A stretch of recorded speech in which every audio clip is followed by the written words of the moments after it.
World faces most perilous 10 years since the Second Great War. Putin. The world faces the most hazardous 10 years since the Second Great War as Western elites scramble to forestall the unavoidable disintegrating of the worldwide strength of the US and its partners, Russian President Vladimir Putin said.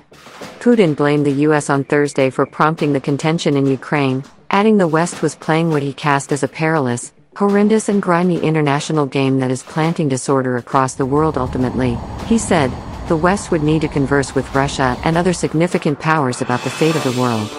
The verifiable time of the West's unified predominance over world undertakings is reaching a conclusion, Putin told the Valdai Conversation Club, a meeting of global strategy specialists.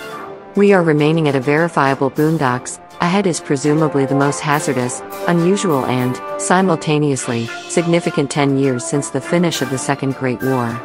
Russia didn't believe the West to be a foe of Russia notwithstanding the ongoing period of conflict, he added. Moscow had one message for the main nations of the West and NATO: how about we quit being foes, we should live respectively. The White House said Putin's comments were not new and didn't show an adjustment of his essential objectives, remembering for Ukraine ready for exchanges. Russia sent troops into Ukraine on February 24, setting off the greatest confrontation with the West since the 1962 Cuban rocket emergency in the profundities of the virus war when the Soviet Association and the US came nearest to atomic conflict.